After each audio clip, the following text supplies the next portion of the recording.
ধর্মনগর কলেজে ঘটনার পর অবশেষে পুলিশ সুপারের সঙ্গে বৈঠক। দুষ্কৃতীদের ধরতে 4 দিনের সময়সীমা। ধর্মনগর ডিগ্রি কলেজে সম্প্রতি ঘটে যাওয়া বিশৃঙ্খল ঘটনার পর অবশেষে উত্তর ত্রিপুরা জেলার পুলিশ সুপার অভিনাশ রায়ের সঙ্গে বৈঠকে বসল অখিল ভারতীয় বিদ্যার্থী পরিষদের এবিভিপি ছাত্রছাত্রীরা এবং কলেজের উকিল। বৈঠকে পুলিশ সুপার স্পষ্টভাবে জানান, কলেজে হামলা চালানো 3 বহিরাগত দুষ্কৃতিকারীকে আগামী 4 দিনের মধ্যে গ্রেফতার করা হবে।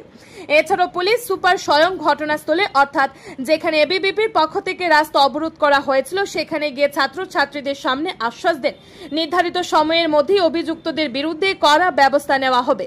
এই প্রসঙ্গে এবিভিপির জেলা সঞ্চালক অখিল দেব পুলিশ সুপারকে হুঁশিয়ারি দিয়ে বলেন, যদি আগামী 4 দিনের মধ্যে দুষ্কৃতীদের গ্রেফতার করা হয় তাহলে এবিভিপি বৃহত্তর আন্দোলনের পথে নামবে এবং জাতীয় সড়ক অবরোধ করে বিক্ষোভ দেখাবে। Bureau report RE Dharmanagar. सारा पता सुनो, आप लोग से जो बात हुआ है हम लोग FIR भी हो गया, आप लोगों को पता है, और ये नोटिसेबल सेक्शन है, नोटिस भी दे दिया गया है। तो नोटिस में 4 दिन का टाइम दिया जाता है प्रेजेंट होने का, उसके यदि नहीं होता है तो फिर हम लोग कोर्ट को अप्लाई कर सकते हैं उनको उसके लिए। तो मैं बोल रहा हूँ जल्दी जल्दी इस पर एक्शन होगा। आप लोग के जो बात है वो ऑलरेडी हम लोग करके एक्शन शुरू कर चुके हैं, रेड्स भी हो रहे हैं, तो आप लोग को यहाँ रहने की जरूरत नहीं है। मैं हूँ यहाँ पे, हम लोग एक्शन ले रहे हैं, ठीक है। ये बात सुन के बाद हम लोग को खुश लगा है। हम लोगों को एक मांग है, 4 दिन अंदर जो कॉलेज के अंदर घूम के कॉलेज के स्टूडेंट के ऊपर हमला किया है उन लोगों को कार्रवाई नहीं होगा तो ये प्रोटेस्ट धर्मनगर के अंदर नहीं होगा, वो हम लोग को जो नेशनल हाईवे वो बंद होगा। इसके बाद नॉर्थ ईस्ट के अंदर जितना नॉर्थ त्रिपुरा के अंदर जितना कॉलेज है, कॉलेज बंद करने के लिए हम लोग मजबूर हो जाएंगे। मैं भी अभी जस्ट यहाँ से यहीं आया हूँ, आप लोग का सारा ग्रीवेंस में समझ सकता हूँ।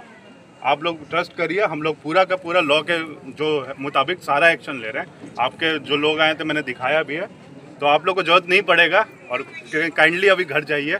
और हम यदि किसी को कोई दिक्कत हो तो आके आप मेरे ऑफिस में भी मिल सकते हैं, जरूरी नहीं है आपको यहाँ पे करने के लिए, पहले एक बार आके मिला करिए, ठीक है। और आप लोग हम लोग जो नोटिस पीरियड खत्म होते ही यदि नहीं होता है उसके बीच में मेरे को पता है कि हो जाएगा, नहीं होता है तो आगे की लॉ के थोड़ा कार्रवाई जो भी होगी कर लेंगे। आप लोग को ये आश्वासन दिया जाता है। Thank you. अब छोड़िए थोड़ा लोगों को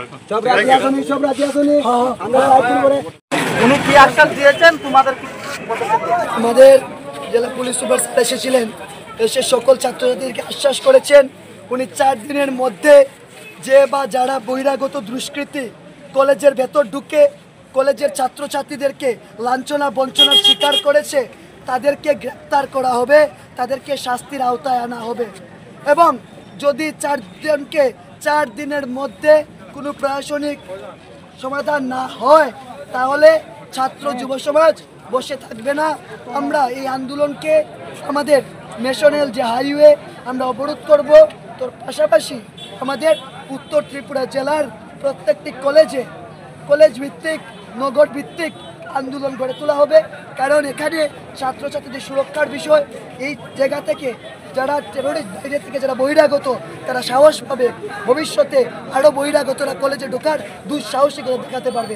তাই 4 দিনের মধ্যে যদি সমাধান না হয় আমরা 4 দিন পর আরও বৃহত্তর থেকে বৃহত্তম আন্দোলন এবং কলেজ বন্ধ করে আমরা আন্দোলন সংগঠিত করতে বাধ্য হব। ভারত মাতা কি জয়, বন্দে মাতরম, অখিল ভারতীয় বিদ্যার্থী পরিষদ জিন্দাবাদ।